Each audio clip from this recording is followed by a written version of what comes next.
Estaba buscando respuestas, una dirección espiritual que realmente me ayudara. El cristianismo, sin embargo, no parecía ofrecerme lo que necesitaba. Las explicaciones no me llegaron y la fe que conocía no me trajo alivio. En ese momento trabajaba como bailarina profesional, hasta que alguien me convenció de probar el baile sensual en discotecas. Eso fue solo el comienzo. Pronto, lo que parecía un trabajo temporal se convirtió en algo más intenso, comencé a desnudarme en público. Y, como ocurre con muchas mujeres en este ámbito, la situación empeoró. Todo empezó en Columbus, Ohio, mi ciudad natal, donde di mis primeros pasos en esta vida. Por alguna razón, Los Ángeles no se me quitaba de la cabeza. La ciudad apareció por todas partes, como si me llamara. Fue allí donde conocí a un hombre que prometió ayudarme a crecer en la industria. Pero, antes que nada, me hizo una pregunta que se me quedó grabada: ¿eres una chica divertida o una chica aburrida? La respuesta, por supuesto, determinaría el tipo de trabajo que haría. Terminé sumergiéndome de cabeza en las formas de trabajo sexual en la ciudad, yendo más allá de lo que hacía antes. Permití que los hombres me hicieran cosas que, en el pasado, nunca habría aceptado. Mientras tanto, mi compañero de cuarto no dejaba de hablarme de Dios. Había estado haciendo esto desde que nos conocimos, pero ahora parecía aún más insistente. Yo, en cambio, estaba cada vez más involucrado con prácticas alternativas, meditaciones, cristales, rituales. Realmente creía en eso, como si fuera la respuesta que siempre había estado buscando. Pero algo no estaba bien. Había una presencia oscura, algo maligno flotando en el aire. Era como si el mismísimo diablo hubiera entrado en la habitación. Sentí algo arrastrándose debajo de mí, una sensación horrible e indescriptible. Fue en ese momento que me di cuenta: esto no era solo mi imaginación. Hoy les voy a compartir una historia impresionante, un testimonio que muestra cómo una vida puede tomar caminos inesperados. Escuchará sobre un viaje que comenzó en el trabajo sexual, avanzó a través de creencias alternativas y llegó a un punto en el que lo sobrenatural se volvió aterradoramente real. No es una historia cualquiera. Es una historia de cómo se abrieron puertas, algunas sin darme cuenta, y me llevaron a lugares que nunca imaginé. Hablemos juntos, porque cada detalle importa. Bienvenido, Haslin. Gracias. Estoy emocionado de compartir todo esto contigo. Sé que estas puertas que se abrieron en mi vida llevaron a experiencias como el baile sensual y el involucramiento con el esoterismo. Pero para entender cómo llegué aquí, necesito retroceder en el tiempo. Desde niño había señales de que algo no estaba bien. Crecí en un hogar cristiano, pero mi hermana mayor estaba interesada en la Wicca. Compartíamos la misma habitación y ella traía objetos extraños a casa y los escondía en la cómoda. Fue entonces cuando las cosas empezaron a cambiar. Empecé a tener pesadillas frecuentes, llenas de imágenes aterradoras, cosas que no podía explicar. Siempre fui una niña sensible, con sueños vívidos, pero esto era diferente. A veces me despertaba en mitad de la noche con los pantalones bajados, sin entender cómo ni por qué. Nadie en mi familia me tocó de manera inapropiada, pero algo pasó mientras dormía. Los sueños eran tan reales que me desmayé, sin recordar lo que estaba pasando. Mis padres no sabían cómo afrontarlo. Me despertaba asustada, gritando y trataban de calmarme, sin entender que había algo espiritual detrás. Cuando era adolescente, las cosas empeoraron. Mis padres se divorciaron y la iglesia a la que asistíamos se vino abajo. Eso me enojó mucho, no solo con la gente, sino con Dios. Después de todo, ¿cómo pudo permitir que todo se desmoronara? La decepción con la iglesia se convirtió en resentimiento contra la fe. Empecé a alejarme de todo lo que tuviera que ver con religión. En la universidad, tuve una relación abusiva que duró 6 años. Al principio, fue solo manipulación emocional y psicológica, pero con el tiempo, la violencia se volvió física y sexual. Mi psicología se estaba deteriorando. Me sentí cada vez más perdido, como si estuviera perdiendo el control de mi propia mente. Fue en ese momento que los médicos empezaron a tratarme como un conejillo de Indias. Me diagnosticaron trastorno bipolar con síntomas psicóticos, pero la verdad es que ninguno de los medicamentos parecía funcionar correctamente. Tomé antidepresivos y antipsicóticos, pero nada alivió la sensación de que algo andaba mal. Tuve flashbacks de mi exnovio, ya no sabía que era real y que era producto de mi imaginación. Sentí sensaciones de hormigueo en mi piel, como si algo me estuviera tocando, incluso cuando no había nadie cerca.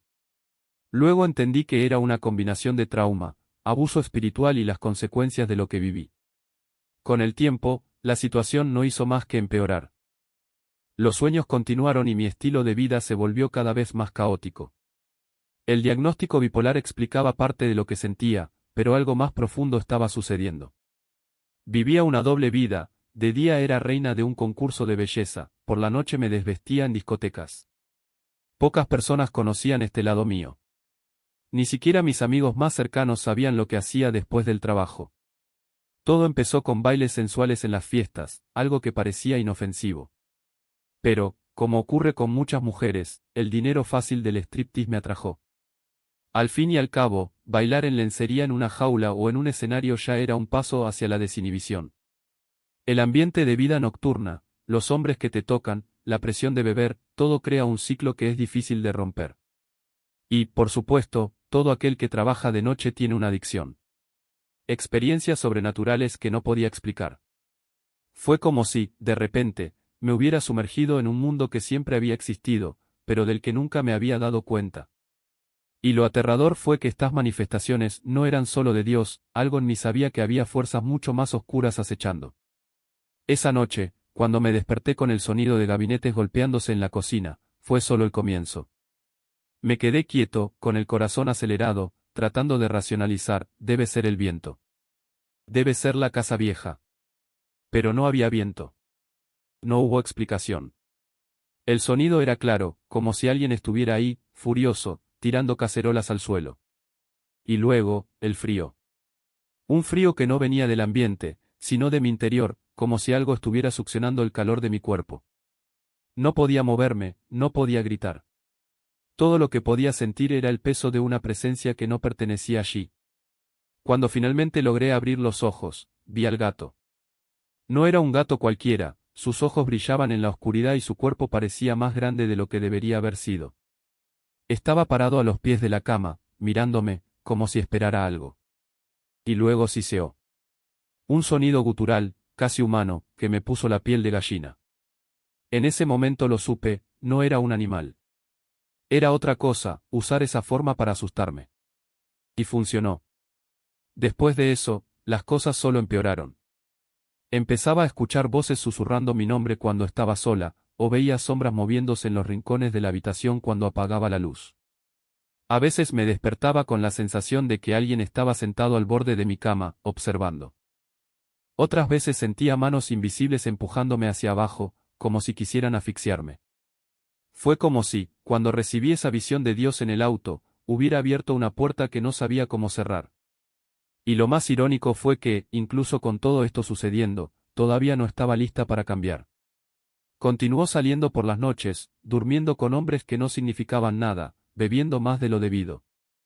Era como si una parte de mí creyera que podía controlarlo, que podía tener a Dios de un lado y al mundo del otro, sin que uno interfiriera con el otro. Pero la verdad es que no funciona. Cuando juegas con fuego, terminas quemándote. Intenté buscar respuestas en las iglesias, pero siempre me frustraba. O los pastores hablaban demasiado en general o yo no estaba dispuesto a escuchar lo que realmente había que decir. Porque en el fondo lo sabía, las respuestas que quería requerían algo que no estaba dispuesto a dar, mi rendición total. Y mientras no estuviera dispuesto a renunciar a esa doble vida, las visiones y manifestaciones solo se volverían más intensas. Fue entonces cuando me di cuenta de que no era solo Dios tratando de alcanzarme.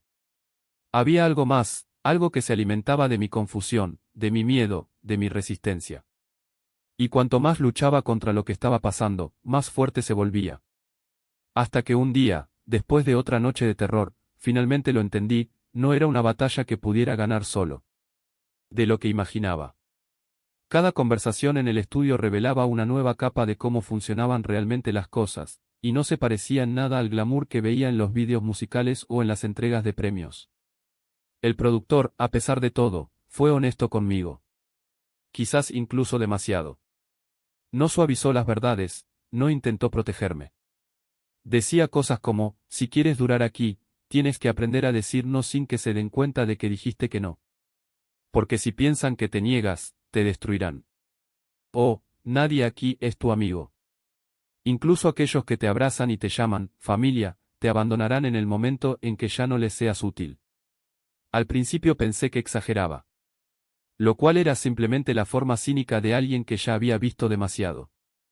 Pero poco a poco me di cuenta de que no mentía. Las historias se repitieron, bailarines que desaparecieron tras una noche con un director, cantantes que firmaron contratos con cláusulas absurdas porque alguien los convenció de que era el único camino, productores que intercambiaron favores por cuerpos. Y lo peor era que, la mayoría de las veces, las mujeres sabían en lo que se metían. No fue ingenuidad. Fue supervivencia. Yo mismo comencé a notar cómo funcionaban las cosas. En el set del vídeo musical en el que bailé, por ejemplo, había una jerarquía clara. Los bailarines principales eran aquellos que tenían relaciones con alguien importante. Los demás, como yo, estábamos al margen, esperando una oportunidad que nunca llegó. Una de las chicas, una hermosa chica negra llamada Taza, me llevó aparte durante un descanso y me dijo, mira, si realmente quieres triunfar aquí, debes entender una cosa, el talento es solo el 30%. El otro 70% es a quien conoces y lo que estás dispuesto a hacer por ellos. No estaba necesariamente hablando de sexo, pero tampoco dejaba de hablar. Era una de esas cosas que todo el mundo sabía, pero nadie decía en voz alta. Mientras tanto, mi vida fuera del estudio se estaba convirtiendo en un torbellino. Abby, mi compañera de cuarto, tenía una rutina que giraba en torno a meditaciones colectivas, sesiones de tarot y fiestas donde la gente consumía cosas de las que ni siquiera sabía el nombre. Al principio me limité a mirar y me pareció divertido. Pero poco a poco fui arrastrado a ese mundo. Ella me presentó a un grupo de personas que se reunían semanalmente para activar la energía divina femenina, lo que, en la práctica, significaba bailes en círculo, rituales con velas y conversaciones sobre liberar el poder de la diosa interior. Fui porque era divertido, porque me hacía sentir parte de algo y porque, en el fondo, todavía buscaba algo que llenara ese vacío que habían dejado las visiones de Dios. Fue una de esas noches que conocí a Daniel. Era uno de los líderes del grupo, un tipo alto, de ojos verdes y una voz que parecía hipnotizar a la gente. Habló de despertar la conciencia y de romper las cadenas de la religión opresiva, y yo, aún cargando con la culpa de no haberme rendido completamente a Dios, me encontré asintiendo con la cabeza. Me dijo que tenía una energía muy fuerte y que necesitaba liberar mi potencial. En ese momento no entendí lo que eso significaba. Lo único que sabía era que, por primera vez en meses, alguien pareció verme, no la bailarina ni la chica que escuchaba voces, sino yo. Daniel empezó a invitarme a reuniones individuales. Primero, fueron solo conversaciones sobre espiritualidad. Después se convirtieron en sesiones de limpieza energética, donde él me ponía las manos encima y decía que sentía bloqueos que necesitaba eliminar. Me fui. Porque, en el fondo, quería creer que era real. Que alguien por fin tenía la respuesta a lo que me estaba pasando. Y cuando me besó por primera vez, no lo rechacé. Porque, en ese momento, me pareció lo más natural del mundo. Pero entonces las cosas empezaron a cambiar. Las sesiones de limpieza se hicieron más intensas. Me pidió que cerrara los ojos y confiara en el proceso mientras sus manos recorrían mi cuerpo de una manera que ya no parecía espiritual. Intenté convencerme de que era solo mi mente sucia, que la estaba malinterpretando.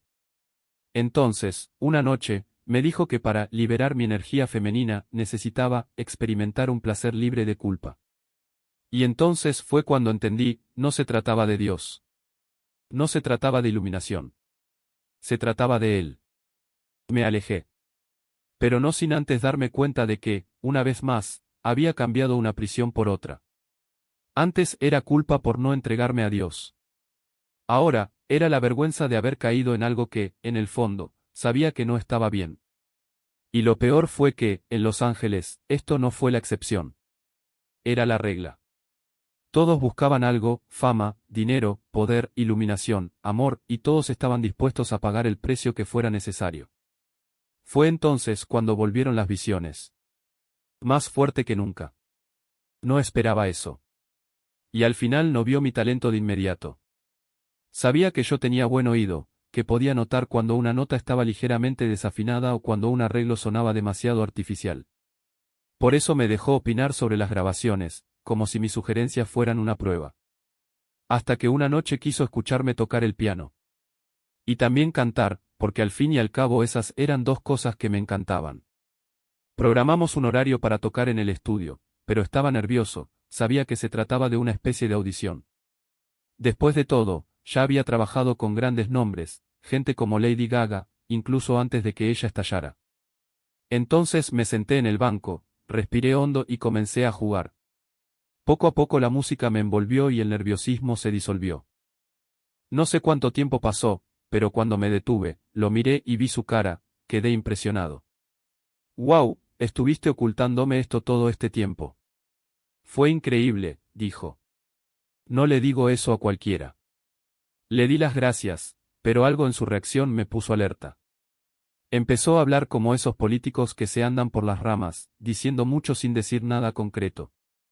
Hasta que, de repente, soltó: «Lo que necesito saber es, ¿eres una chica divertida o una chica aburrida?». Mi estómago cayó inmediatamente. Sabía exactamente lo que eso significaba. Él vina preparando el terreno para aquella conversa, y yo respondí, seca, «Sou una garota chata». Él simplemente asintió y la conversación murió allí. Recuerdo sentirme tenso, solo en el estudio con un hombre que le dejaba claro lo que quería a cambio de ayuda. No hubo abuso, no esa noche. Pero tampoco hubo nada más después de eso. Y Uja sabía cuál sería mina respuesta sea proposta fosse sexual. Y en Los Ángeles, en la industria del entretenimiento, la regla era clara: si querías seguir adelante, tenías que renunciar a una parte de ti mismo. No importaba si te gustaba o no, era un intercambio, un pacto silencioso con lo que muchos llamaban el diablo que dirige este mundo. Mesmo tendo dito nao aquelas propostas, y acabei caindo en outras formas de trabalho ligadas ao sexo. No por elección, sino porque ya estaba condicionado. En Columbus, había sido bailarina de club nocturno y stripper, y cuando me mudé a Los Ángeles, llevaba esa posibilidad en el fondo de mi mente: si no funciona, al menos tengo esto para apoyarme. Y eso es lo que pasó. La primera semana en la ciudad me estafaron, una estafa que acabó con mi cuenta bancaria. Me llevó casi 2 meses recuperar el dinero y en Los Ángeles 2 meses sin ingresos eran una eternidad. Fue entonces cuando un chico que conocí en un club, un rapero del zoológico de Brooklyn, un grupo de hip hop de Nueva York vinculado al Wu-Tang Clan, se ofreció a ayudar.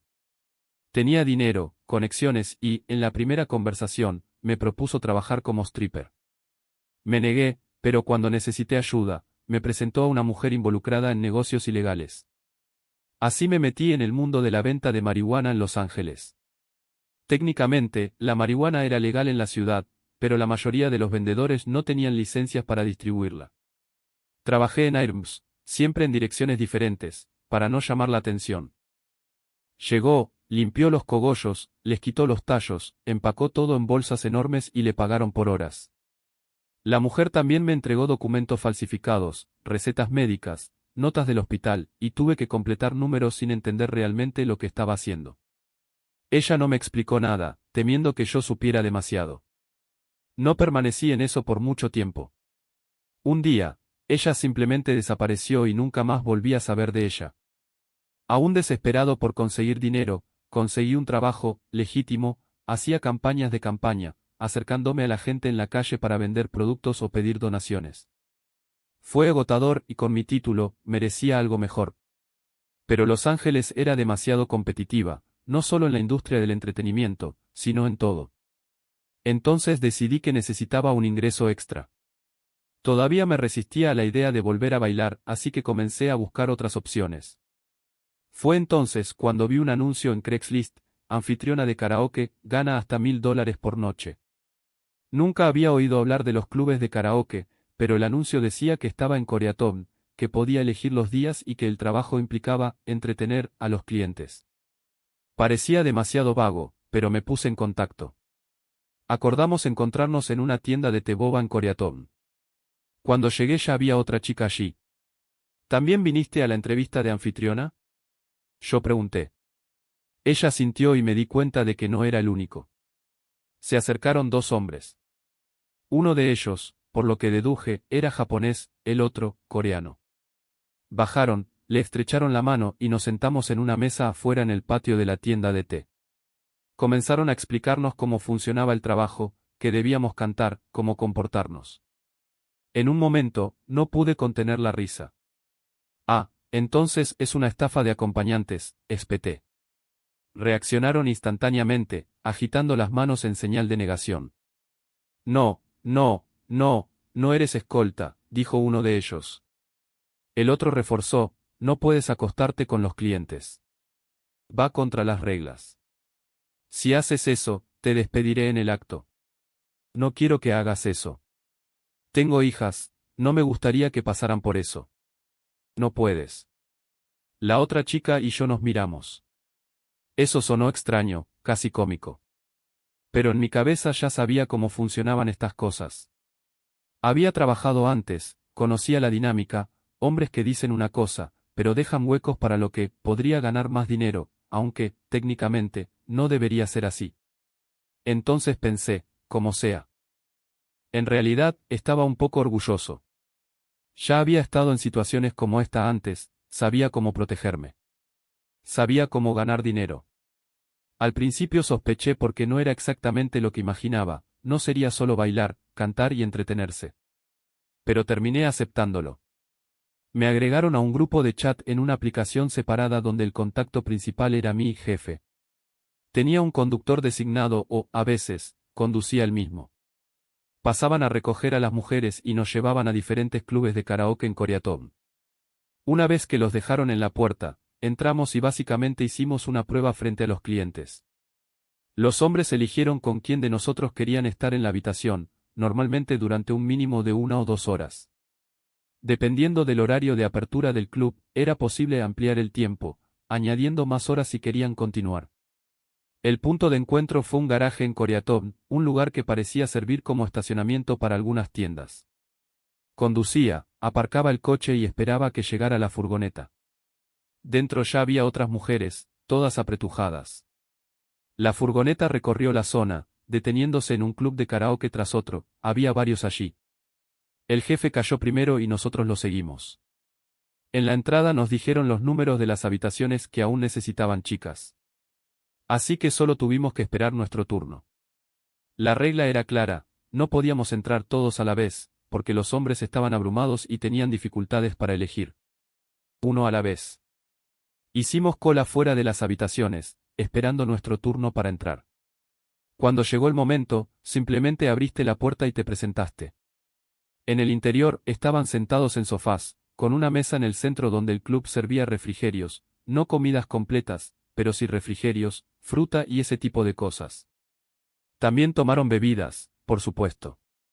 Botellas de todo tipo, desde las de alcohol más baratas hasta las más caras y sofisticadas. Y un televisor con sistema de karaoke, con libros enormes llenos de canciones, todo lo que puedas imaginar. Cada chica tenía su propio estilo. Algunos apuestan por la diversión, la energía, el carisma para ser elegidos. Otros jugaron el papel de inocentes. Y, ahora que lo pienso, así era como trabajaban esos hombres. Vivían en este universo sexualizado, consumían contenidos de este tipo. Cuando nos vieron entrar en las habitaciones fue como si estuvieran hojeando un catálogo de disfraces, cual coincide con lo que quiero hoy. A veces, incluso las chicas que vestían de forma más sencilla eran las más buscadas. Recuerdo haberle preguntado a una estudiante de último año sobre esto y ella me explicó, estos hombres asiáticos tienen un fetiche por las chicas rusas o de Europa del Este. Les gustan sin maquillaje, sin producción, porque eso es lo que los excita. Piensan que son más auténticas, más salvajes. Rápidamente entendí la psicología detrás de esto. Solo tuviste unos minutos para llamar la atención de un hombre. It was as if it were an animal, it would come in, give it a bill, show what it had to offer. Si le gustaba, le diría que se quedara. Si no, lo despediría. Solo hice esto durante 2 meses. Lo que pasó dentro fue repugnante, traumático. Los hombres podían ser extremadamente abusivos y sabías que estabas corriendo ese riesgo cuando entrabas a una habitación. A veces esperaba que me eligiera alguien que pareciera genial y, en raras ocasiones, sucedió. Eran hombres que ni siquiera querían tocarte. Solo querían compañía, sentarse uno al lado del otro, hablar de los problemas de la vida, tomar una copa, bailar, cantar. Te pedían canciones y tenías que inventar nombres falsos, como hacías cuando trabajabas en clubes de striptease. Mi nombre es Selena, dije, o Carmen, dependiendo de lo que me vino a la mente. Pero la mayoría no fue así. Muchos intentaron obligarme a hacer cosas que no quería hacer. Algunas chicas tenían sexo con los clientes allí mismo, delante de todos. Una vez vi esto suceder sin ninguna vergüenza. Hubo un tipo que intentó obligarme a tener relaciones sexuales delante de toda su familia. Sufrí ataques, humillaciones. Parte de esto se debió a que se enojaron cuando me negué a ir más allá de lo acordado. Otra parte era el alcohol, bebían mucho y algunos tenían fetiches violentos. Pasadas las primeras horas, si no te habían elegido muchas veces y aún querías ganar más dinero, podías pasar al after hours. La mayoría de las mujeres evitaban este momento porque era cuando los hombres estaban completamente fuera de control. Las mesas estaban llenas de cocaína, tanta que no lo podía creer. Nunca había visto tantas drogas en mi vida, ni siquiera cuando trabajaba en clubes de Columbus. En Los Ángeles fue diferente. La cocaína estaba en todas partes, incluso en personas que nunca imaginarías consumiéndola. Y yo, que nunca lo había experimentado, me encontraba rodeado de ello todo el tiempo. Mesas llenas de cocaína, montones y montones de droga. Nunca llegué a usarlo, pero siempre quise un trago. Y hubo una noche que me drogaron sin darme cuenta. No tenía idea de cómo sucedió, pensé que estaba mirando mi vaso. Me dieron una bebida muy sofisticada, de esas que cuestan una fortuna. De repente comencé a sentirme raro, muy mareado, como si estuviera flotando. Una sensación parecida al éxtasis, pero equivocada, como si mi cuerpo ya no fuera mío. El hombre a mi lado seguía tocándome. Pasó sus dedos suavemente por mi brazo, tomó mi mano y la movió en el aire, como si estuviera jugando con una marioneta. Estaba tan fuera de sí que no entendía lo que estaba haciendo, pero cuanto más me conmovía, más alto me sentía. Hasta que, de la nada, unas violentas náuseas se apoderaron de mí. Me levanté corriendo, ni siquiera llegué al baño. Vomité justo en el pasillo de ese lugar de karaoke, justo en el medio de la habitación. Un empleado vino a limpiar y yo, temblando, le envié un mensaje de texto a mi jefe: por favor, ven a buscarme. No estoy bien. No sé qué está pasando. Cuando subí a la camioneta, todo mi cuerpo estaba convulsionando. Una debilidad absurda, como si fuera a desmayarme en cualquier momento. Una de las chicas me abrazó, miró a su jefe y le preguntó: ¿qué le pasa? ¿Qué le pasa? Él guardó silencio, solo me entregó una botella de agua. Esa noche me dejó en casa y apenas podía caminar. Vomité junto a la cama, sin fuerzas para llegar al baño. Me desperté al día siguiente con charcos de vómito por todo el suelo de mi habitación. Cuando regresé al trabajo, mi jefe me llamó para hablar. Anoche te drogaron, dijo. ¿Sabías eso? ¿Lo entendiste? Sacudí la cabeza, negándolo. Simplemente no entendía lo que estaba pasando. No bebí tanto para ponerme así. Luego empezó a regañarme, casi gritando: te dije que cuidaras tu vaso. Tienes que taparlo con la mano, nunca dejarlo solo sobre la mesa, nunca ir al baño si todavía queda bebida. Insistí, pero no hice nada de eso. Me quedé en el salón todo el tiempo. Respiró hondo y dijo: estos son drogas. Te dieron algo que se llama. No recuerdo el nombre exacto, pero era una sustancia que solo se activa en tu cuerpo cuando te tocan. Por eso ese hombre seguía tocando tu brazo, tu mano, estaba activando la droga en ti. Estaba en shock. ¿Estás diciendo que podría haber muerto? Él asintió. Hay personas que toman esto y entran en coma. Nunca despiertan. Eso debería haber sido suficiente para salir de allí inmediatamente, pero no fue así. Porque, una vez más, me quedé atrapado en esta espiral de autosabotaje. Seguí trabajando, pero no por mucho tiempo. Unas semanas más tarde, descubrí que la policía estaba allanando estos bares de karaoke, los llamaban rates, operaciones para arrestar a prostitutas. Y como anfitriona de karaoke, automáticamente se te consideraba como tal. Nos enseñaron qué decir si aparecía la policía: soy amigo de los muchachos. No recibo nada. Solo vine a divertirme. Pero la verdad es que si te atrapaban, irías a la cárcel. Por eso decidí irme. No solo era peligroso, era insostenible. Pero, en cierto modo, ese mundo ya me había cambiado. Hice cosas que nunca imaginé hacer, ni siquiera cuando trabajaba como stripper. Al principio sentí asco, repulsión. Intenté desconectarme, fingir que era otra persona, que estaba en otro lugar, a veces incluso imaginaba que estaba volando en el cielo, muy lejos. Pero el cuerpo tiene sus propias reglas. Incluso cuando la mente se resiste, reacciona. Y en algún momento, la repulsión y el miedo se mezclaron con algo que no quería sentir, placer. Fue una sensación horrible, como si mi cuerpo me estuviera traicionando.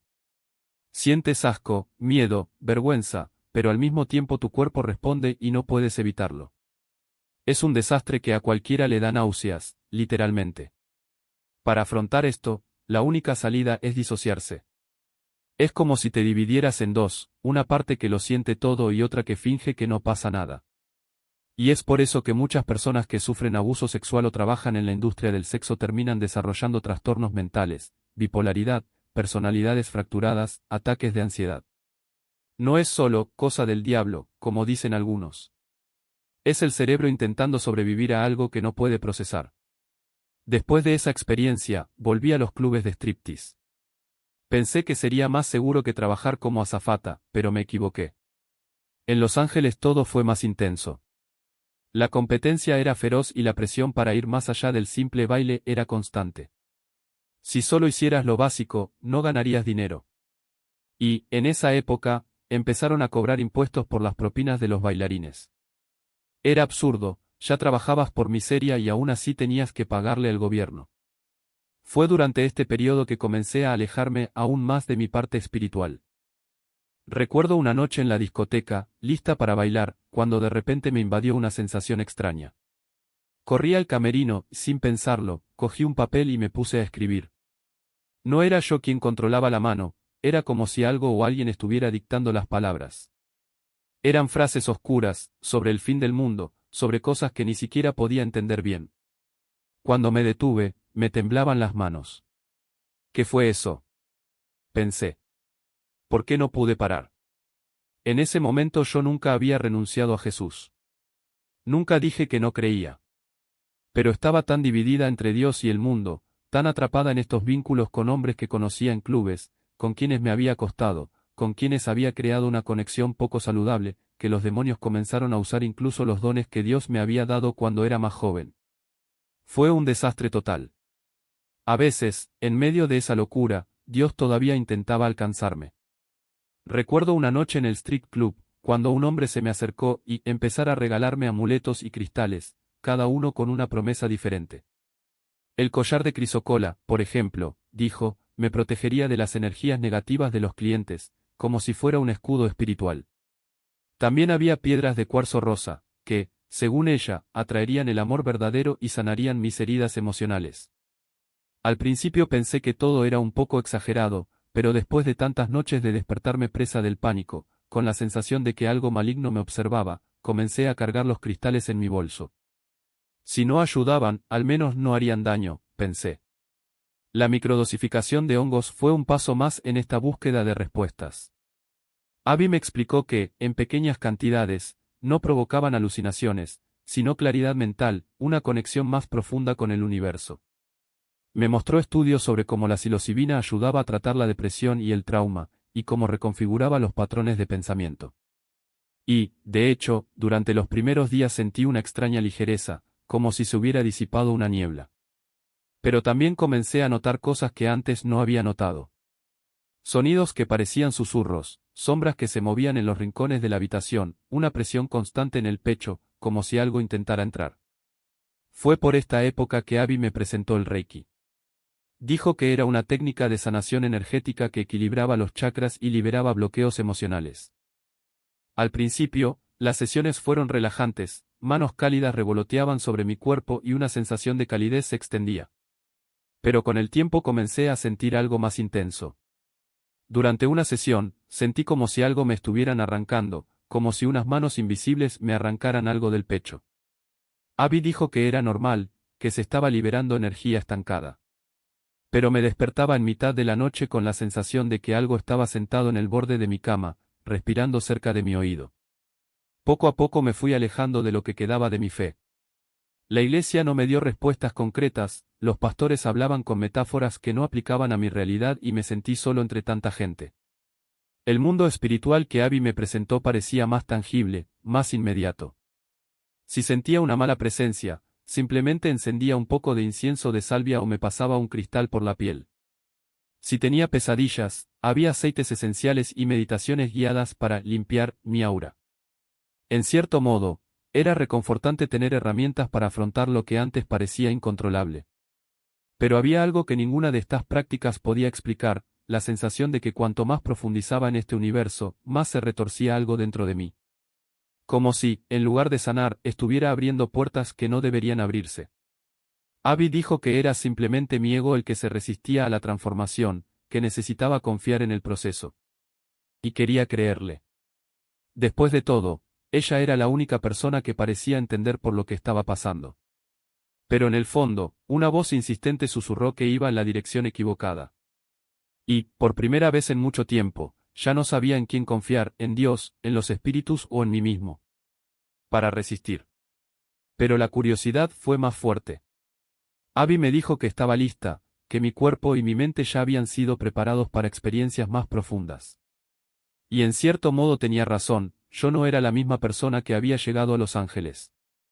Las pequeñas dosis de autoconocimiento, los libros, las conversaciones con desconocidos en Uber, todo me había hecho más abierta, más vulnerable. Luego vino la primera ceremonia. Abby me convenció para participar en un ritual utilizando tabaco, una mezcla de hierbas y ceniza utilizada en las tradiciones indígenas. Explicó que era una forma de purificación, de abrir canales energéticos. Dudé, pero terminé cediendo. El sabor era amargo, casi insoportable, y la sensación de ardor en mis fosas nasales me hizo toser hasta llorar. Abby se rió y dijo que era el cuerpo liberando lo que ya no servía. Quería creerlo, pero algo dentro de mí se retorció, como si una parte de mí supiera que esto no era solo humo y hierbas, había algo más allí, algo que no podía nombrar. Después de eso, las cosas se aceleraron. Abby empezó a hablar de portales, de entidades, que podrían ser convocadas para guiarnos. Me mostró vídeos de personas en trance, hablando en idiomas desconocidos, con sus cuerpos contorsionándose como si algo los poseyera. Al principio lo encontré fascinante. Después de todo, siempre me había sentido atraído por el misterio, por lo que no se podía explicar. Pero, poco a poco, las historias se volvieron más oscuras. Mencionó casos de personas que habían perdido el control durante los rituales, que habían sido tomadas por fuerzas que no podían controlar. Y aún así seguía ahí, escuchando, absorbiendo, como si cada palabra fuera un paso más hacia algo que aún no entendía. Entonces, una noche, después de una sesión de meditación guiada, Abby me miró con una intensidad que me asustó. ¿Estás listo para conocer a tus guías?, preguntó ella. No sabía qué responder. Una parte de mí quería decir que sí, quería sumergirme de cabeza en esta nueva realidad. Pero otra parte, esa voz insistente que nunca paraba, me gritaba que corriera. Al final terminé aceptando. Después de todo, ¿qué podría salir mal? El ritual se llevaba a cabo en una habitación oscura, con velas e incienso encendidos. Abby me indicó que cerrara los ojos y repitiera las palabras que no entendía. Al principio no pasó nada. Pero entonces, me invadió una sensación extraña, como si algo se moviera dentro de mi pecho, algo que no era yo. Mis manos comenzaron a temblar y una voz que no era la mía susurró palabras en mi oído. Abby sonrió, complacida. «Están aquí», dijo. Debería haberme detenido ahí. Debería haber salido corriendo de esa habitación, de ese apartamento, de esa ciudad. Pero no lo hice. Porque en ese momento ya no sabía quién era. Y si no era yo, ¿quién o que tenía el control? Pero no Dios mismo. Entonces, cuando una voz me llamó, ya no sabía de dónde venía. Esa noche, antes de irme a dormir, escuché claramente: «Tienes que prepararte. El portal se va a abrir». Me senté en la cama, mi corazón latía con fuerza, pero al mismo tiempo había una extraña familiaridad en esas palabras. Como si los hubiera escuchado antes, en sueños que no eran los míos. Abby me había hablado de portales, de cómo ciertas sustancias podían abrir puertas a otros reinos, a seres que esperaban al otro lado. No lo creía del todo, pero tampoco lo dudaba. Después de todo, Había visto demasiado como para dudarlo. El día señalado para el LSD, Abby preparó todo con cuidado ritual. Velas, incienso, cristales dispuestos en círculo en el suelo del salón. Dijo que era para anclar la energía y proteger el espacio. Nuestro amigo Daniel llegó con una sonrisa nerviosa y sosteniendo un pequeño frasco de vidrio con el líquido transparente. Esto va a cambiar todo, murmuró, como si supiera algo que yo ignoraba. Abby tomó la botella, puso 3 gotas en un pañuelo de papel y lo colocó en mi lengua.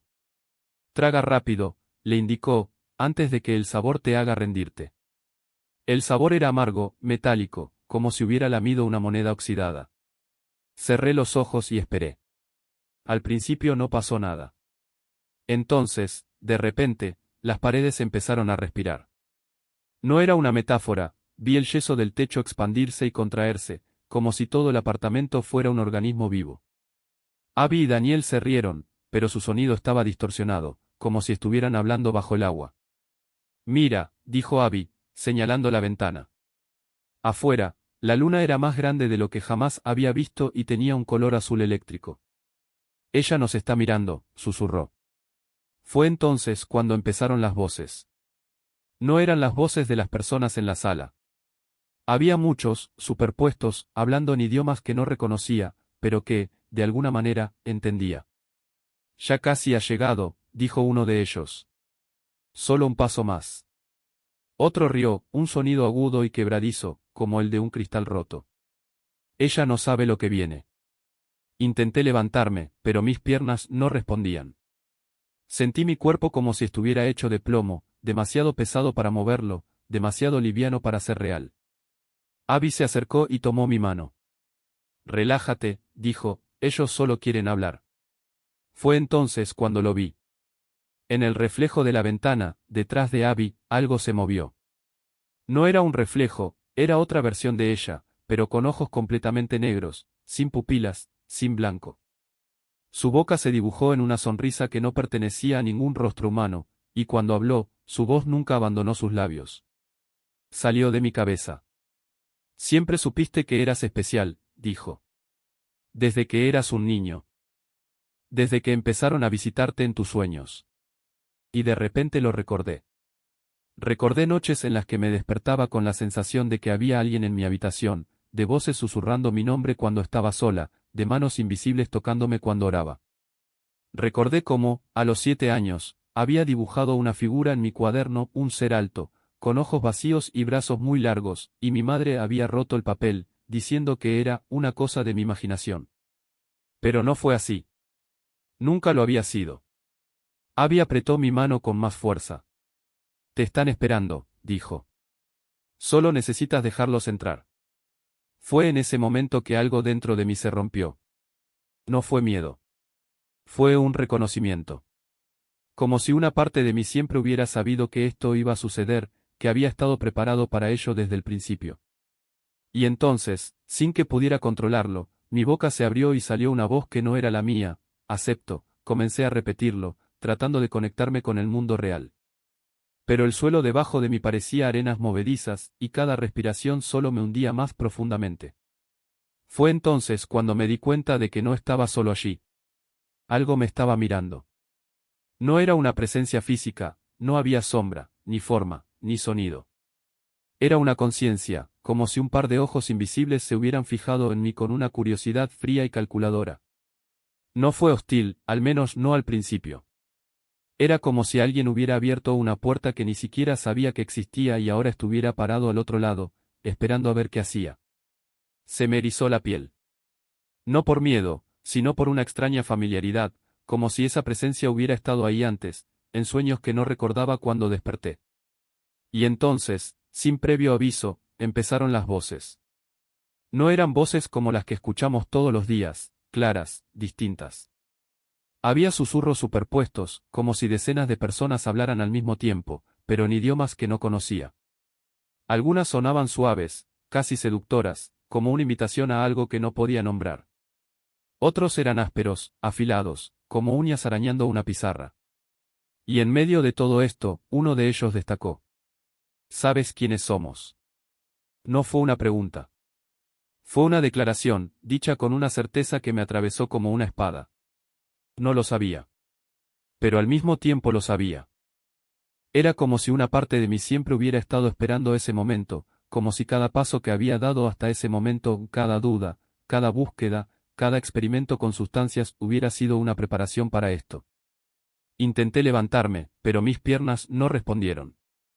El mundo a mi alrededor comenzó a distorsionarse nuevamente, pero esta vez no era la realidad física la que estaba cambiando. Fui yo. Mi mente se expandió, como si alguien hubiera corrido las cortinas de un escenario que ni siquiera sabía que existía. De repente, pude ver cosas que antes no estaban allí, no con mis ojos, sino con algo más profundo, algo que no tenía nombre. Vi líneas de energía serpenteando por el aire, conectando todo, los árboles, la gente a lo lejos, incluso los pájaros en el cielo. Y entre esas líneas, había cosas, formas oscuras, casi como sombras con vida propia, deslizándose entre los espacios. Algunos parecían alimentarse de las emociones de las personas, como buitres alrededor de un animal herido. Otros simplemente miraban, inmóviles, como si esperaran algo. Y entonces, como si se hubiera roto una presa en mi interior, los recuerdos empezaron a inundarme. No eran mis recuerdos. Eran suyos. Fragmentos de vidas que no eran mías, de lugares que nunca había visto, de idiomas que nunca había hablado. Vi manos sosteniendo objetos que no existían en este mundo, escuché cantos con voces que no eran humanas, sentí el peso de una adoración que no estaba dirigida a Dios. Y en el centro de todo esto, una verdad que me golpeó como un puñetazo en el estómago: siempre han estado aquí. No como invasores, no como algo que llegó después.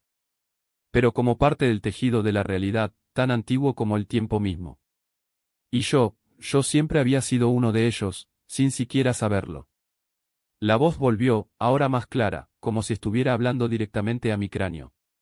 Tú nos olvidaste. Pero nosotros nunca te olvidamos a ti. Fue en ese momento que el pánico se apoderó de mí. No por lo que estaba viendo, sino por lo que sabía que vendría. Porque, en el fondo, entendí que no era un engaño.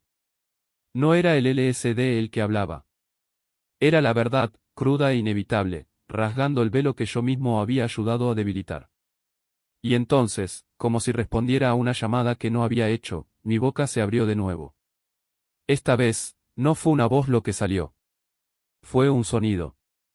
Un sonido que no pertenecía a este mundo. La presión dentro de mí era como una mano invisible apretando mi garganta, sofocando cualquier resistencia. Sabía que no era yo quien pensaba esas cosas, era él, ese ser que se había arraigado bajo mi piel, quien me susurraba al oído como si mis propias ideas fueran un eco distorsionado de las suyas. Y lo peor era que por más que gritaba internamente no me salía la voz. Mis manos, que alguna vez fueron mías, ahora arrancaban mechones de yerba con una fuerza que no reconocía, como si algo dentro de mí estuviera tratando de arrancar su presencia de adentro hacia afuera. La gente a mi alrededor me miraba con una mezcla de curiosidad e incomodidad. Algunos miraban hacia otro lado, otros susurraban entre ellos, como si yo fuera un usuario más perdido en un mal viaje. Pero no estaba perdido. Estaba atrapado. Atrapado en un cuerpo que ya no obedecía, en una mente que ya no era solo mía. Me mostró imágenes, no como visiones distantes, sino como recuerdos que nunca había tenido. Escenas de violencia que nunca se me habían pasado por la cabeza, deseos que me repugnaban solo de pensarlos. Y, sin embargo, ahí estaban, ardiendo como ácido en mi conciencia. Harás lo que te digo. La voz no venía de afuera, sino de adentro, como si me hubieran arrancado mis propias cuerdas vocales. O te mostraré lo que pasa cuando te niegas. De repente, el mundo que me rodeaba se transformó. Los árboles se alargaron, se distorsionaron, como si el aire mismo se curvara. Y entonces vi, ya no era el parque, ya no era la gente. Era un lugar incoloro e interminable, donde el suelo se abría en oscuras grietas y el cielo era un vacío palpitante. En el centro de todo, una figura, no exactamente un hombre, pero algo que se movía como tal, con ojos que no parpadeaban y una boca que se estiraba en una sonrisa que no pertenecía a ningún rostro humano. Mira, dijo, y yo miré. Me vi a mí mismo, pero no como era. Vi una versión de mí que no reconocí, desnuda, arrodillada en medio de una plaza llena de niños, gritando cosas que nunca diría. Vi el horror en sus rostros, vi sus manos extendiéndose para detenerme, pero no pude detenerme. Y entonces, de repente, la escena cambió. Estaba de pie, con una pistola en la mano, y todo a mi alrededor explotaba en sangre. No fue una película, no fue una pesadilla. Era real, tan real que podía oler la pólvora y sentir el peso del arma en mi mano como si fuera parte de mí. Esto es lo que pasa si no obedeces, susurró la voz, y supe que era verdad. No porque él lo dijera, sino porque, en el fondo, ya lo sabía. No estaba mintiendo. Me estaba mostrando lo que ya llevaba dentro de mí, como una semilla podrida que solo necesitaba agua para germinar. Por favor, logré decir, pero mi voz salió como un gemido. Por favor, déjame ir. Él se rió. No fue un sonido, fue una vibración que recorrió mis huesos, como si mi propio esqueleto se riera de mí. Ya eres mía, dijo. Desde el momento en que abriste la puerta. Desde el momento en que tomaste esa primera pastilla, desde el momento en que dejaste que el miedo te convenciera de que no merecías nada mejor. Me llamaste. Y ahora estoy aquí. Quería gritar, quería correr, pero mi cuerpo no respondía. Era como si me estuviera hundiendo en arenas movedizas y cuanto más luchaba, más rápido me ahogaba. Me mostró más cosas, cosas que no quería ver, cosas que sabía que nunca podría olvidar. Imaginó el infierno no como un lugar de fuego, sino como un ciclo infinito de dolor, donde las personas se veían obligadas a revivir sus peores momentos, sus peores pecados, sus peores vergüenzas, sin encontrar nunca alivio. Y supe, con una certeza que me heló la sangre, que allí era hacia donde me dirigía. A menos que hagas lo que te digo, repitió, y esta vez, su voz sonó casi dulce, como la de un padre que promete un regalo a su hijo. A menos que les muestres quién eres realmente. Fue entonces cuando algo dentro de mí se rompió. No fue resistencia, no fue fuerza. Era pura desesperación, el tipo de desesperación que solo llega cuando te das cuenta de que no hay salida. Y en medio de ese torbellino de horror, surgió un recuerdo, no como un pensamiento, sino como un destello de luz en la oscuridad. Una voz que no era suya ni mía, pero que sonaba como un viejo y familiar susurro. No le perteneces. No fue un grito, no fue una orden. Era simplemente una verdad, tan simple que casi pasó desapercibida. Pero en ese momento fue como si se rompiera una cadena. Mis manos dejaron de arrancar la yerba. Mi cuerpo dejó de temblar. Y, por primera vez desde que todo empezó, respiré profundamente, como si estuviera saliendo de ahogarme. ¿Quién eres? Pregunté, pero no a él. Por la voz. Por lo que sea que me había alcanzado en ese momento. La respuesta no llegó con palabras. Fue una sensación cálida, como el sol tocando mi piel después de un largo invierno. Y de repente lo supe. No con la mente, sino con algo más profundo, algo que siempre había estado ahí pero a lo que había olvidado cómo acceder. Le pertenezco, dije, y esta vez, la voz que salió de mi boca era solo mía. A menos que lo hubiera visto alguna vez en mi vida. Sus ojos eran profundos, como pozos de luz dorada que no reflejaban nada del mundo que los rodeaba, pero parecían contener todos los mundos dentro de ellos. No había ninguna sombra en ellos, ni duda, ni miedo, solo una quietud tan absoluta que, por un instante, mi propio terror se cayó. No dijo nada. No era necesario. Su presencia fue una respuesta, una promesa, un silencio que llenó cada grieta de mi agonía. Y entonces, sin previo aviso, algo dentro de mí se rompió. No fue un alivio. Fue una rendición. Como si un peso que había cargado durante años, sin siquiera saber que existía, se hubiera quitado de mis hombros de un solo golpe. Mis convulsiones cesaron. Mi cuerpo, que antes había temblado como si fuera a desmoronarse, se quedó quieto. Incluso la voz que susurraba cosas sucias en mi mente se quedó en silencio, como si hubiera sido succionada. La mujer que me sostenía, la que una vez me había hablado de Jesús, me miró con una expresión que no pude descifrar. No fue lástima. No fue alivio. Era algo mayor, como si ya supiera lo que se avecinaba. Y luego dijo en voz baja, Él está aquí. No fue una pregunta. Fue un reconocimiento. Quería responder, pero las palabras no salían. En cambio, algo dentro de mí lo sabía. No con la mente, sino con esa parte que siempre había estado ahí, escondida bajo capas de negación y dolor. Fue como si, de repente, pudiera ver las cosas como realmente eran, la oscuridad que me rodeaba no era mía. Nunca lo había sido. Y ese hombre de blanco, quienquiera que fuera, no estaba allí para juzgarme.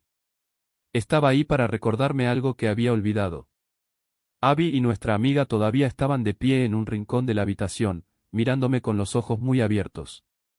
Abby, que siempre se había burlado de cualquier mención de Dios, ahora parecía pequeña, como si se hubiera encogido dentro de sí misma. Ella no dijo nada. Simplemente tomó mi mano con fuerza, como si temiera que fuera a desaparecer. ¿Qué fue eso?, susurró nuestra amiga con voz temblorosa. ¿Cuál era esa cara? No tuve respuesta. Pero por primera vez en horas, ya no sentí la necesidad de tener uno. El hombre de blanco se había ido. Pero la sensación de su presencia permaneció, como un calor que lentamente se extendió por mi pecho. Y en el silencio que siguió, me di cuenta de una verdad sencilla, tan clara que casi me dolía: no estaba solo. Nunca he estado. El hombre más santo que jamás se haya cruzado en mi camino. Nada en él era sexual, nada en absoluto. Fue simplemente pura santidad. Nunca antes había visto a alguien así. Nunca había visto a un hombre así en toda mi vida. Y la forma en que me golpeó, a mis ojos, fue de una fuerza abrumadora. Pero no necesitaba cantar ni hablar. Fue como si, con solo mirarme, dijera: sabes que esto no está bien. Entendí exactamente lo que quería transmitir, porque se limitó a mirarme fijamente, con firmeza, como diciendo: sabes que no debiste haber hecho eso. Sabes más que eso. Luego se volvió hacia la mujer que me sostenía y le dijo: quédate aquí con ella. Necesito cuidar de los demás. Miré hacia arriba y una vez más, todavía estaba en esa visión, algo que no era tangible, como si estuviera soñando despierto.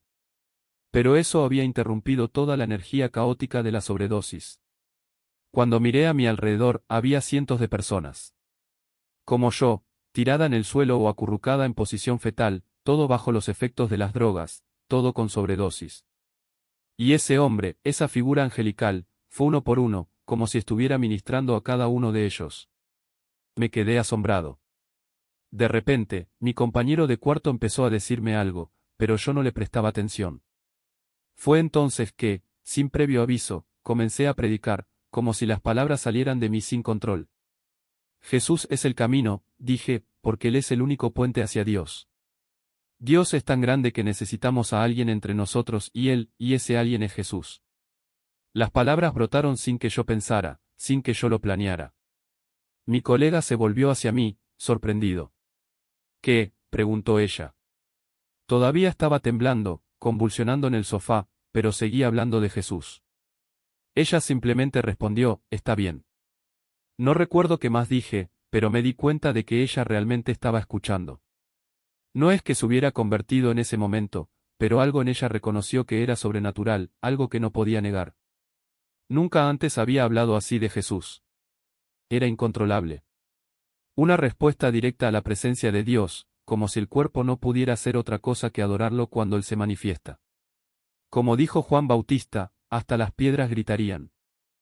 Toda la naturaleza lo adora y nosotros, creados a su imagen, no podemos resistir cuando su presencia es real. En ese momento, aún en medio de algo ilícito, entró el Señor. Estaba tan inmersa en la experiencia que apenas habitaba mi propio cuerpo. Las palabras simplemente salieron, como un testimonio que no se podía contener. Qué gracia fue que Él hiciera eso, no solo por mí, sino por ella.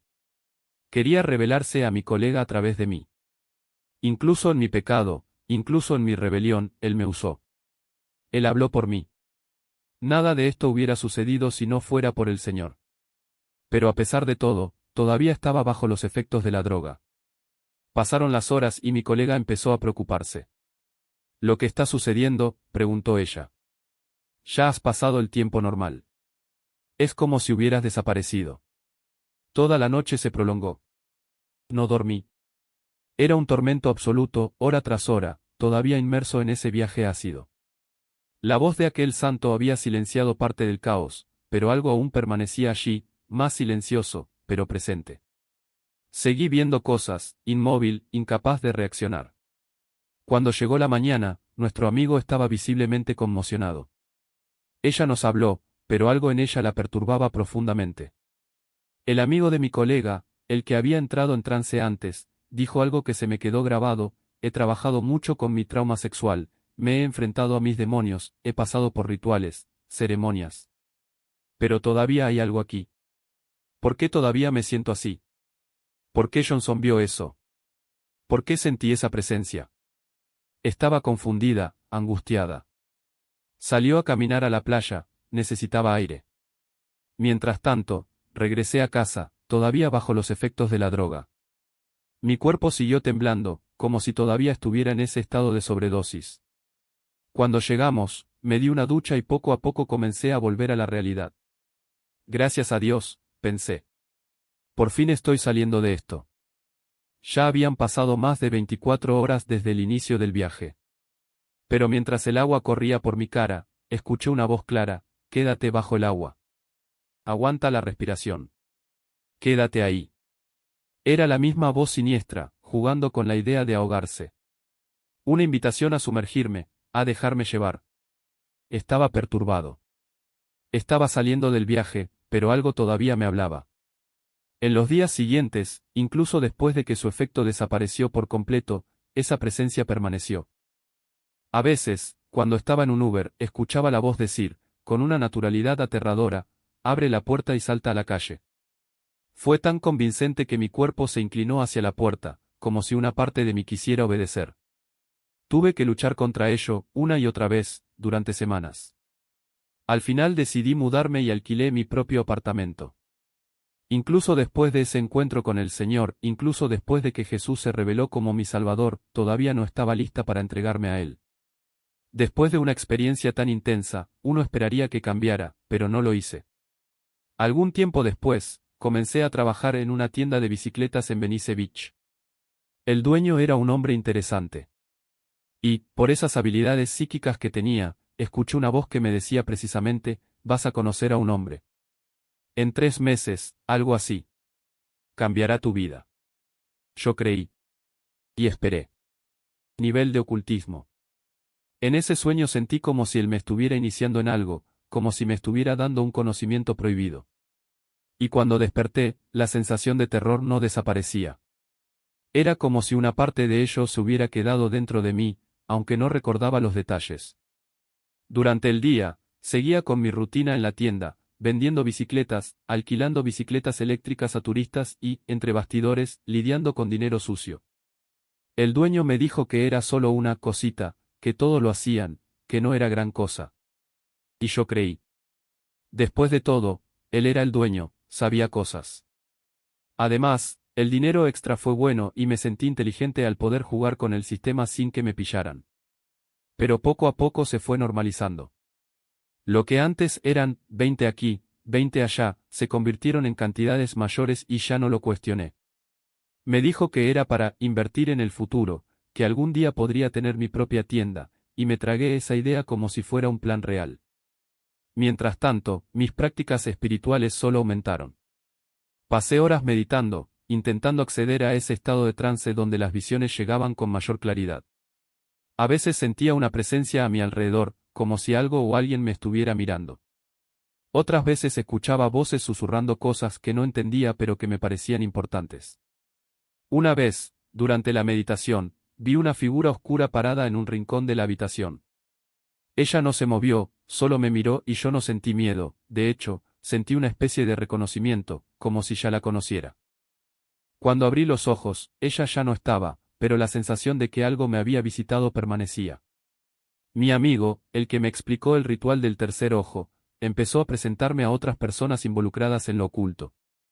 Hablaron de energía, de manipular la realidad, de atraer prosperidad a través de rituales. Me sentí poderosa, como si finalmente estuviera descubriendo mi verdadero potencial. Pero al mismo tiempo, algo dentro de mí sabía que esto no estaba bien. Hubo momentos en que me despertaba en medio de la noche con el corazón acelerado, sudando frío, sin saber por qué. Otras veces sentía una presión en el pecho, como si algo me asfixiara, y tenía que levantarme y caminar por la casa hasta que la sensación desapareciera. El dueño de la tienda, al notar mi interés por estas cosas, comenzó a darme libros sobre ocultismo, sobre magia, sobre cómo despertar habilidades. Dijo que tenía un don y que debía explorarlo. Y eso hice. Leí los libros, practiqué los rituales, escribí mis visiones. Pero cuanto más me sumergía, más cosas parecían escaparse de mi control. Las voces se hicieron más fuertes, las visiones más intensas y las pesadillas empeoraron. Una noche soñé que estaba en un ritual, rodeado de encapuchados. Estaban cantando algo en un idioma que yo no conocía y sentí que estaba a punto de ser sacrificado. Desperté gritando, con la sensación de que algo me había marcado. Aún así, no me detuve. Creí que estaba en el camino correcto, que todo era parte de mi despertar. Hasta que un día, durante una meditación, algo cambió. Estaba en un estado profundo, cuando de repente sentí un dolor agudo en la cabeza, como si me estuvieran arrancando algo. Abrí los ojos y vi una sombra moviéndose por la habitación, como si estuviera saliendo de mi cuerpo. Fue la primera vez que sentí verdadero miedo. Ya no era curiosidad ni excitación, era puro terror. Corrí al baño y me miré en el espejo. Mis ojos eran diferentes, como si ya no fueran míos. Y por un segundo, vi algo moverse detrás de mí, algo que no debería estar allí. Fue en ese momento que comencé a cuestionarlo todo. ¿Tenía realmente el control? ¿Fueron esas voces y visiones realmente un regalo o algo mucho más oscuro? Pero incluso con estas dudas, no pude parar. Era como si una parte de mí estuviera atrapada en ello, como si no hubiera vuelta atrás. Y, mientras tanto, mi vida en la tienda seguía su curso, entre dinero fácil, secretos y la ilusión de que estaba construyendo algo más grande. Comprender esas cosas ocultas que aparecieron en mis sueños. Pero el solo hecho de escuchar lo que dijo sobre los números, la forma en que los describió, como si fueran entidades vivientes, fue tan malvado que comencé a gritar. No, no quiero saber. No quiero saber, tapándose los oídos con las manos. Me desperté sobresaltado y una vez más tuve esa sensación de que me devolvían la mente, como si alguien la hubiera tomado prestada y ahora me la devolviera contaminada.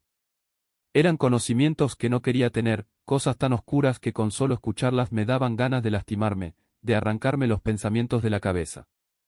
Era como si cada revelación me acercara un poco más al borde de la locura. Y mientras tanto, la rutina en la tienda de bicicletas empeoró. El ambiente ya era pesado, pero ahora parecía que algo más siniestro se había apoderado allí. Hasta que un día un cliente me atacó dentro de mi propia tienda. Tenía un ojo morado, la cara hinchada y marcas que tardaron días en desaparecer. Venice, el barrio donde vivía, no era un lugar seguro, de hecho, pocos lugares en Illinois lo eran. La policía estaba abrumada, había corrupción por todas partes y la gente aprendió desde temprana edad que si querían sobrevivir, tenían que valerse por sí mismos. O aliarse con cualquiera que pudiera ofrecer protección. Y en Venecia mandaban dos bandas. Si tenía un negocio, necesitaba mantener una buena relación con él. Si vendías marihuana debajo de la mesa, tenías que pagar su impuesto, o vendrían y te lo cobrarían a la fuerza. Así funcionaron las cosas. Y yo, sin quererlo, ya estaba en medio de ello. Desde mis días de karaoke, cuando me empezaron a llamar para animar fiestas de la mafia armenia, hasta hacer pequeños trabajos ilegales, ya me estaban preparando para eso. No fue una elección, fue un camino que me empujaron a seguir, como si siempre hubiera sido mi destino. En ese momento ya no tenía miedo al peligro. Me anestesiaron. Pero el peso de todo empezó a aplastarme. No sucedió de la noche a la mañana, sucedió poco a poco, como una presión que aumenta hasta que ya no puedes respirar. Los meses previos a mi renuncia a la tienda fueron los peores. Las pesadillas no cesaron y durante el día, visiones intrusivas me atacaron sin previo aviso. A veces tuve que cancelar una cita con un amigo porque uno de ellos me golpeó tan fuerte que caí al suelo, llorando, gritando, luciendo como un loco.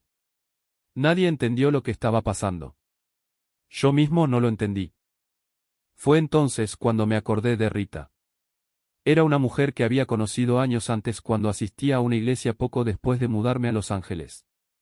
Incluso después de que dejé de ir, ella siguió enviándome mensajes: ¿cómo estás? ¿Qué has estado haciendo? ¿Necesitas hablar? Ella fue persistente, pero nunca me juzgó. Más tarde descubrí que ella creía que Dios la había puesto en mi camino como misión. El Señor me dijo que necesitaba estar cerca de ti, me dijo un día. Entonces, en un momento de desesperación, me acerqué a ella. Mira, no sé si hay alguien en tu iglesia que haga liberación o algo así, pero estoy siendo atormentado. Quiero que esto termine. El problema era que solo quería deshacerme de los síntomas, no estaba dispuesta a renunciar a mi vida por completo. Aún así, ella me refirió a una mujer, quien me refirió a otra, y así fue como terminé en una iglesia en el condado de Orange. No era exactamente un lugar que frecuentaría, pero ofrecían algo que necesitaba. Tenían un equipo especializado en liberación espiritual. Enviaste un correo electrónico describiendo tus síntomas, tu historia, tu relación con Dios, o la falta de ella, y programaron una sesión. Así conocí a una de las mujeres del grupo. Ella vino a verme en un parque, y allí mismo, bajo la mirada curiosa de los transeúntes, comencé a manifestar cosas que no podía controlar. Intenté arrancarme la camisa, grité obscenidades, dije cosas que nunca diría con la conciencia tranquila. Era como si alguien más hablara por mí. La gente a mi alrededor se detuvo, asustada, y me preguntó si estaba bien. Ella está bien, dijo la mujer, sin importarle. Estoy orando por ella. Y continuó, firme, como si fuera normal. Después de esa primera sesión, sentí algo diferente. Algo me había abandonado. Lo sabía. Me sentí más ligera, como si me hubieran quitado un peso de encima. Pero no lo abandoné todo. Todavía conservaba mis libros de espiritualidad alternativa, todavía meditaba, todavía cuestionaba. ¿Es esto realmente Dios? No es así.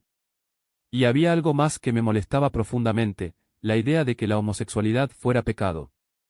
La mayoría de mis amigos eran LGBTQ, especialmente en la comunidad de danza y arte, donde me sentía como en casa. Yo mismo me identifico como queer. Nunca había tenido una relación seria con una mujer, pero sí había tenido experiencias. Sabía que había atracción allí. ¿Y cómo conciliar esto con la fe? ¿Cómo podemos creer en un Dios que condenaría a personas tan buenas, tan amables, solo por ser quienes eran? Algunos de los seres humanos más amables que conocí eran homosexuales. Me trataron mejor que muchos cristianos que había conocido.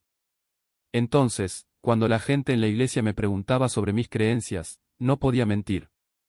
Creo que Jesús es importante, dijo, tratando de evitarlo. Pero cuando llegó el tema de la homosexualidad, no pude evitarlo. No creo que ser gay sea pecado, dije casi sin pensar. Fue una defensa automática, como si algo dentro de mí la necesitara. Y aún así seguí vacilando.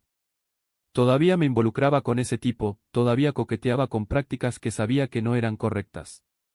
Pero una voz dentro de mí empezó a susurrar, y si, después de esto, entrega, iba a cortar definitivamente los lazos con él, porque hacía tiempo que quería hacerlo. Vivíamos en este ida y vuelta, era una relación tóxica, de esas que son adictivas. Y pensé, tal vez esta vez sea diferente, tal vez podamos hacerlo. Pero no pasó mucho tiempo, tal vez un día después, porque así es como trabaja el enemigo. Vuelve con todo en cuanto nota una abertura en su debilidad. De repente me envió un mensaje. Y lo sentí de nuevo, ese sentimiento abrumador de amor, como si el sentimiento se hubiera intensificado. ¿Por qué lo amo tanto? Me pregunté a mí mismo.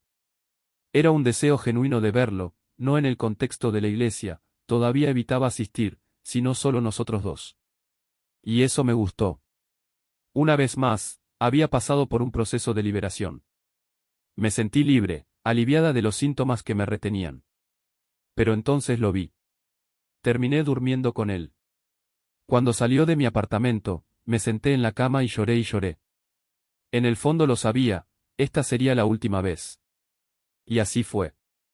Era como si algo dentro de mí finalmente hubiera entendido que ya no podía continuar en ese ciclo. Fue una batalla interna entre lo que no quería dejar ir, pecado, idolatría, ataduras del alma, y lo que sabía que necesitaba dejar ir. Los lazos del alma, por cierto, fueron una gran parte de esta guerra contra Dios. Lo entendí, pero solo en ese momento decidí realmente dejarlo ir. Al enemigo no le molestó tanto mi liberación per se, lo que realmente lo enfureció fue darse cuenta de que estaba cerrando las puertas por las que él entraba y salía. Él no sabe cosas como Dios, pero nos estudia toda nuestra vida. Entonces, cuando le indiqué que me estaba liberando, rápidamente identificó las brechas, los vínculos que aún mantenía, la resistencia a dejar de lado los pecados sexuales, la negativa a renunciar al dinero que provenía de actividades ilegales, el robo, los contratos con el líder de una pandilla, los acuerdos comerciales que involucraban prácticas pecaminosas. Sabía que mientras mantuviera estas cosas, él aún podría controlarme.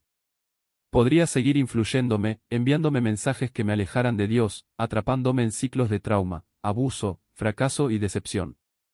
Pero cuando cerré esa puerta, cuando decidí que ya no iba a involucrarme más con ese hombre, todo empeoró. Las pesadillas, las visiones incontrolables, los pensamientos invasivos, las voces que me decían que lastimara a la gente, que hiciera daño físico, que abusara sexualmente. Cosas que nunca quise para mí, nunca deseé. Eran solo pensamientos, imaginaciones, pero tan reales que me asustaron. Fue entonces cuando comencé a comprender mejor la profundidad de lo que llevaba. No lo sabía, pero vengo de un linaje de brujería. Eso ya corría por mi sangre, en las generaciones anteriores a mí. Y sin darme cuenta, fui el siguiente heredero de eso, nigromancia, adivinación, magia. Por eso las experiencias fueron tan intensas. Yo era un blanco perfecto. Quienes sufren abuso, especialmente abuso sexual, son más vulnerables a recibir conocimientos y habilidades ocultos. El trauma es su moneda. Sangre, sexo, dolor, estos son los tipos de sacrificios que exigen. No me di cuenta de que, al hacer acuerdos, al participar en rituales, aunque solo fuera mentalmente, estaba haciendo pactos. Y los pactos requieren pago. No fueron sacrificios explícitos, como matar un animal, pero hubo intercambios. Cuando fui atacado, por ejemplo, o cuando sucedieron cosas malas exactamente como lo había predicho en sueños, fue una señal de que me estaban utilizando. Preparándome para rituales, tanto en sueños como en la vida real. Una noche tuve un sueño donde, hacer un retiro más, una ceremonia más, una dosis más de esa sustancia, es porque el alivio que sientes nunca es permanente. Es como un préstamo con intereses altos, ahora obtienes un poco de paz, pero pagas con interés compuesto y te atormentas más tarde. Y lo peor es que cuanto más profundizas, más difícil resulta salir. Porque cada ritual, cada pago, cada acuerdo sellado con estas fuerzas te atrapa en una red invisible, pero cada vez más estrecha. Recuerdo una vez que soñé que estaba en un círculo de piedras, rodeado de figuras encapuchadas. En el centro había una palangana con agua oscura, y alguien me dijo, bebe. Esto purificará lo que te detiene, pero solo por ahora. Y bebí. Cuando desperté todavía sentía el sabor amargo en la boca, como si hubiera tragado algo podrido. No lo cuestioné. Simplemente obedecí, como siempre. En ese momento no entendí que estaba firmando otro contrato, renovando otra deuda. ¿Y el pago? No fue solo el acto en sí, sino lo que vino después, la culpa que me devoraba por dentro, la sensación de que algo en mí se estaba drenando, gota a gota. Lo que estas entidades no te dicen es que, en el mundo espiritual, no hay almuerzo gratis. Cada bendición que ofrecen, ya sea una percepción, una sensación de poder, un atisbo de iluminación, tiene un precio. Y el precio nunca es solo lo que ves. Es tu paz. Es tu cordura. Es tu capacidad de mirarte al espejo y no odiarte a ti mismo. Porque, en el fondo, no te quieren dar nada. Quieren poseerte. Y la moneda que aceptan no es oro, ni plata, ni siquiera sangre, es tu alma, fragmento a fragmento. Jesús, en cambio, no negocia. No hace acuerdos de trueque. Él no dice, haz esto por mí y te daré aquello. Él dice, ya pagué el precio. Todo lo que tienes que hacer es aceptarlo. Y el sacrificio que Él pide no es para destruiros, sino para liberaros. No es para vaciarte, sino para llenarte. Cuando le entregas tu voluntad, no es un acto de sumisión forzada, sino de confianza. No estás firmando un contrato con letra pequeña, estás recibiendo un regalo que ya ha sido pagado con sangre, su sangre, no la tuya. Pero el enemigo es un maestro en distorsionar la verdad. Toma el concepto de sacrificio y lo convierte en algo grotesco, como si Dios exigiera el mismo tipo de pago que las fuerzas de las tinieblas. Te hace creer que para ser amado, aceptado, ser espiritual, necesitas mutilarte, ya sea física, emocional o espiritualmente. Y luego, cuando finalmente te das cuenta de que estás atrapado, susurra, has ido demasiado lejos. No hay vuelta atrás. Pero no es verdad. Siempre hay un retorno. Porque el sacrificio de Jesús no fue un préstamo, fue un pago total. No te cobra intereses. Él no te pide más de lo que ya le has dado. Él simplemente dice, ven. Y esa es la diferencia entre la luz y la oscuridad. La luz no te atrapa en ciclos de deuda. Te hace libre. La oscuridad te dice que necesitas hacer más, ser más, sufrir más para merecerlo. La luz te dice que ya eres digno, porque alguien ya sufrió por ti. La oscuridad te ofrece poder a cambio de tu humanidad. La luz os devuelve vuestra humanidad, con todo su peso y toda su belleza, porque para eso fuisteis creados. No ser esclavo de los rituales, sino ser hijo. No vivir en tormento, sino vivir en libertad. Y la libertad no es la ausencia de reglas, sino la presencia de un amor que no exige nada a cambio, solo que lo aceptes. Se esconden en las capas más profundas del alma, como raíces que se envuelven en heridas no cicatrizadas. Cuando le pedí a Dios que me quitara esos deseos, no imaginé que Él haría mucho más que simplemente quitarme una carga, reescribiría mi historia. No fue solo la atracción la que desapareció, sino el recuerdo mismo del placer que le provocaba. Era como si alguien hubiera borrado los colores de un cuadro que ni siquiera sabía que estaba mirando.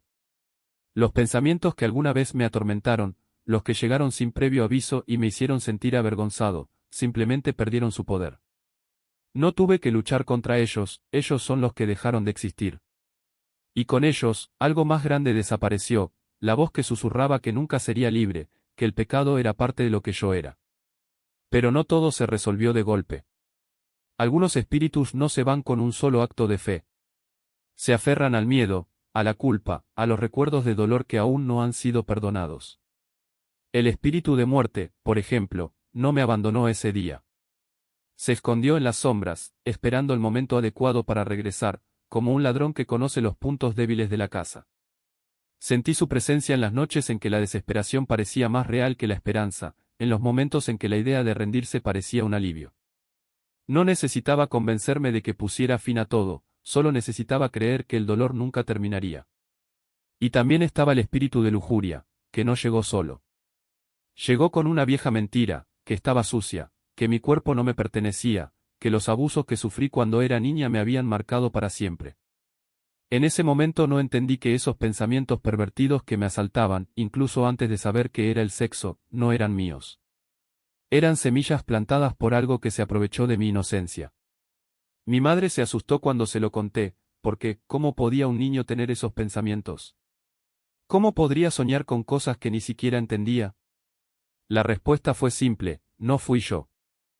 Era un espíritu que se alimentaba de mi confusión, de mi vergüenza, de mi silencio. La pornografía, cuando la vi por primera vez, no era una lección. Fue un accidente que se convirtió en una trampa. La imagen se quedó grabada en mi mente, y, de repente, lo que antes era extraño se volvió familiar. El espíritu de lujuria usó eso para convencerme de que yo era así, que esos deseos eran parte de mí. Pero Dios no me vio como una suma de pecados. Me vio como alguien que necesitaba ser rescatado, no reparado. A veces la Iglesia no comprende la complejidad de la liberación. Muchos renuncian a la idea de expulsar demonios porque no ven resultados inmediatos o porque confunden la obra de Dios con un espectáculo. Pero la verdad es que el alma humana es como un campo minado, algunas bombas explotan al primer contacto, otras deben desactivarse con cuidado. El miedo, por ejemplo, es uno de los espíritus más persistentes, especialmente para aquellos que provienen de lo oculto o de experiencias traumáticas. No desaparecerá solo porque ores una vez. Se esconde detrás de cada mal recuerdo, de cada pesadilla, de cada vez que dudas en confiar en Dios. Y mientras haya una herida abierta, un dolor no perdonado, un rechazo no resuelto, tiene un lugar donde aferrarse. La liberación no es un evento, sino un proceso. A veces es una puerta que se abre de repente. Para otros, es un largo pasillo, donde hay que caminar paso a paso, arrancando las raíces de lo que te frena. Lo importante es no dejar de creer que la luz es más fuerte que la oscuridad, incluso cuando la oscuridad parece ganar. Porque te aferras a ese miedo como si fuera un escudo. Crees más en tu propia capacidad para defenderte que en la protección de Dios. Y esto es algo extremadamente difícil de romper psicológicamente, especialmente cuando se viene de un contexto como el New Age, donde la idea de que tú eres tu propio Dios está arraigada. Es como si, en el fondo, todavía no confiaras plenamente en que Él está a tu lado. Este proceso de liberación lleva tiempo, y es precisamente ahí donde se revelan la paciencia y la gracia de Dios. Él no nos apresura, porque sabe que algunas heridas son demasiado profundas para curarse de inmediato. La liberación puede incluso ocurrir en un instante, pero la restauración del alma, es decir, es una artesanía que se realiza capa por capa. Imaginemos a un cirujano ante un corazón dañado, no abre el pecho y actúa con prisas. Cada movimiento está calculado, cada corte es preciso, porque sabes que hay una vida en juego. Con Dios es lo mismo. Él nos conoce mejor que nosotros mismos. Sabes que si te apresuras a curarte de traumas profundos, abuso, adicción, manipulación mental, puedes hacer más daño que bien. Hay heridas que no solo son espirituales, sino también psicológicas. Fragmentan la percepción de quiénes somos, distorsionan la realidad y nos hacen dudar incluso de nuestra propia humanidad. Lo pasé yo mismo. Durante mucho tiempo sentí que no habitaba mi propio cuerpo. Era como si alguien más estuviera mirando a través de mis ojos, como si yo fuera un espectador de mi propia vida. Al principio pensé que era algo demoníaco, pero no lo era. Fue el resultado de años de trauma, de rituales, de pesadillas que habían destrozado mi mente. La nueva era, con su idea de que somos espíritus en cuerpos temporales, solo ha empeorado este sentimiento de despersonalización. La mente humana es frágil y cuando es bombardeada por mentiras, se rompe. La curación, entonces, no es solo expulsar un espíritu maligno. Es reconstruir la confianza, es reaprender a sentir, es permitir que Dios, a través de las personas, su palabra, los sueños e incluso las relaciones, una los pedazos rotos. Usó a mi marido, por ejemplo. Incluso antes de conocerlo, Dios me mostró en un sueño que me casaría con un hombre que me ayudaría a sanar mis emociones. Y eso es exactamente lo que pasó. Porque Dios no nos restaura solo para hacernos libres, nos restaura para enseñarnos qué es la verdadera relación, para recordarnos quiénes somos, hijos amados, hechos a su imagen. Hay momentos en que la curación es tangible. Sientes la mano de Dios tocando tu mente, aliviando el dolor, como un médico extirpando un tumor. Pero hay otras ocasiones en las que la espera parece interminable. Y ahí es donde la confianza se vuelve clave. Porque al final, lo que Él está haciendo no es solo un procedimiento espiritual, sino una cirugía del alma. Y Él sabe exactamente el momento adecuado para cada corte, cada punto, cada paso. La verdad es que podemos confiarle cada parte de nosotros. Incluso cuando el proceso duele, incluso cuando no entendemos, Él nunca falla. Y al final, cuando miramos atrás, vemos cómo se cuidó cada detalle, cómo se trató con amor cada herida. Porque Dios no solo es poderoso, es meticuloso. Y nosotros, hechos a su imagen, somos demasiado complejos para que Él nos trate con algo menos que eso. Si estás pasando por algo como esto, debes saber que no estás solo. La curación es posible, pero requiere entrega. Y a veces la mayor prueba de fe no es creer que Dios puede hacer algo, sino confiar en que Él sabe cómo hacerlo. Cuestionarse, sentirse perdido acerca de lo que realmente significa seguir a Cristo, o incluso dudar de quién es Él. Si este es tu caso, debes saber que esta búsqueda no es en vano. Dios no se ofende por las preguntas sinceras, Él las acoge con agrado. Jesús mismo, en su humanidad, no despreció las dudas de Tomás, sino que extendió las manos y dijo, mira y cree. Porque la fe no es ciega, es una invitación a ver con más claridad. Y cuando la confusión parezca apoderarse de nosotros, cuando las respuestas no lleguen de inmediato, recuerde, el Espíritu Santo es el Consolador prometido. Él no solo nos guía, sino que nos convence gentilmente, revelándonos la verdad sin aplastarnos. No es fuerza bruta, sino una llamada suave, como una luz que se enciende lentamente en una habitación oscura, hasta que los ojos se acostumbran y todo se aclara. Para aquellos que oscilan entre la iglesia y el mundo, que mezclan prácticas espirituales como si fueran ingredientes de cualquier receta, les pido que se detengan y miren su corazón. Lo que parece inofensivo o incluso espiritual puede estar distorsionando la pureza del Evangelio. No se trata de juzgar, sino de discernir, qué alimenta el alma y que la envenena lentamente.